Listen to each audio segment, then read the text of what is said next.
Good morning students. आज हम लोग इनकम टैक्स में चैप्टर पढ़ रहे हैं कर का अग्रिम भुगतान, advance payment of tax. Advance payment of tax को जैसे कमाओ वैसे चुकाओ योजना भी कहा जाता है। आयकर अधिनियम के अंतर्गत जिस वित्तीय वर्ष में आय कमाई जाती है उसी वित्तीय वर्ष में आयकर के भुगतान की व्यवस्था की गई है। इसे ही एडवांस पेमेंट ऑफ टैक्स या कर का अग्रिम भुगतान कहा जाता है। इस व्यवस्था के अनुसार जैसे जैसे करदाता आय कमाता है वैसे वैसे कर का भुगतान करता है, इसलिए इसे जैसे कमाओ वैसे चुकाओ योजना भी कहा जाता है।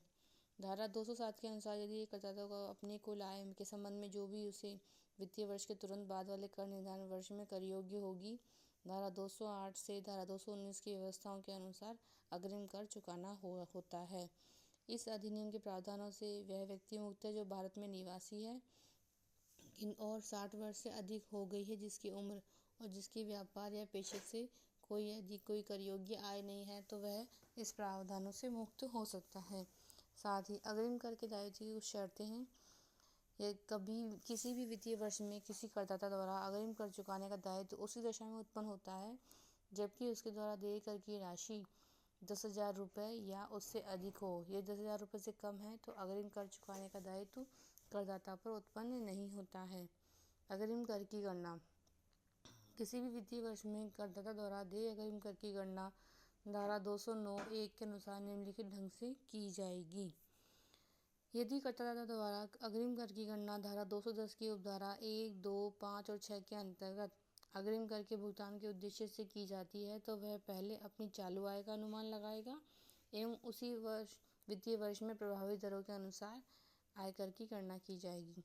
तो इस प्रकार स्टूडेंट्स क्लियर है। अग्रिम कर चुकाने के लिए सबसे पहले आपको उस वर्ष की अपनी चालू आय है उस चालू आय का अनुमान लगाना होगा और उस पर कर की गणना होगी और वह फिर निर्धारित दर से, निर्धारित प्रतिशत से और निर्धारित अवधि के अनुसार अग्रिम कर का भुगतान करेगा। अग्रिम कर के भुगतान के संबंध में हमारी इस प्रकार की स्थितियाँ हैं।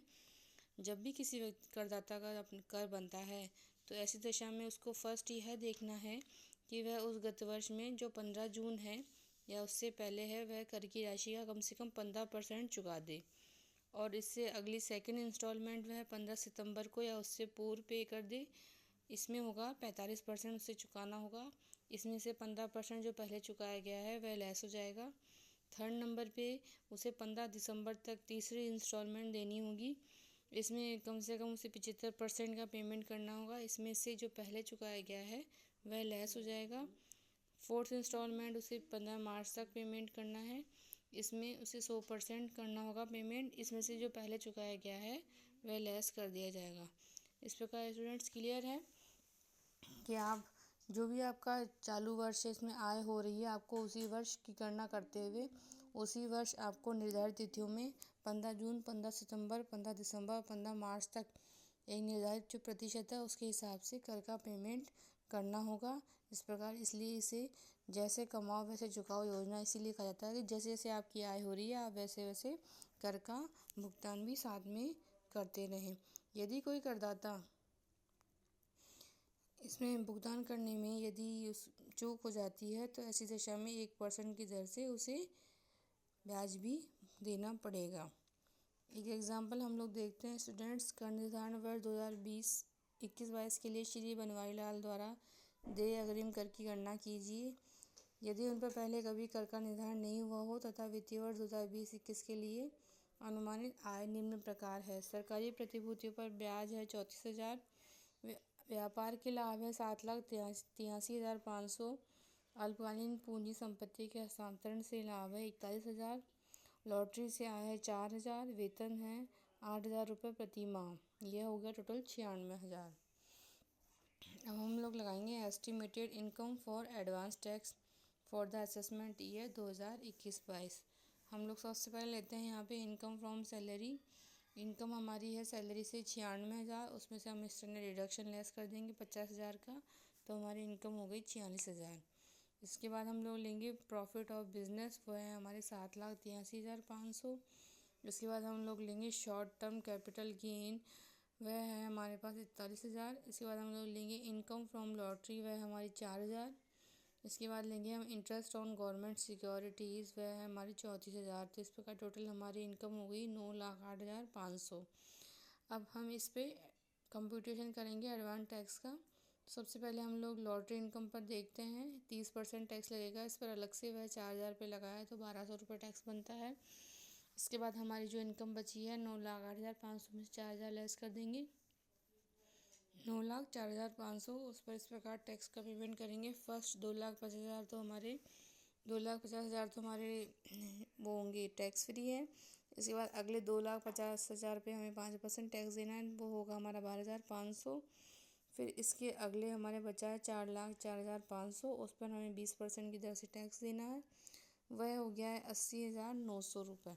तो इस प्रकार टोटल हमारा टैक्स बनता है 94,600।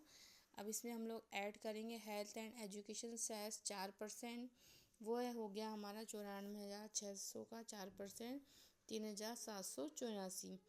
तो इस प्रकार हमारा टैक्स हो गया है 98,384। इसमें से कोई भी टैक्स ऐड सोर्स पे कोई भी टैक्स काटा नहीं गया है, तो हमारा टोटल टैक्स अभी देना हमें बाकी है सरकार को 98,384। अब हम लोग देखते हैं कि इसका पेमेंट हम लोग कैसे करेंगे। तो सबसे पहले हमें 15% देना है। 98,384 का 15% वह हो गया 14,757 रुपये। इसे राउंड फिगर में कर देंगे हम 14,760 रुपये। इसके बाद हमारी सेकेंड इंस्टॉलमेंट होती है 45% 15 सितंबर तक, वह हो गई है 45% 98,384 का।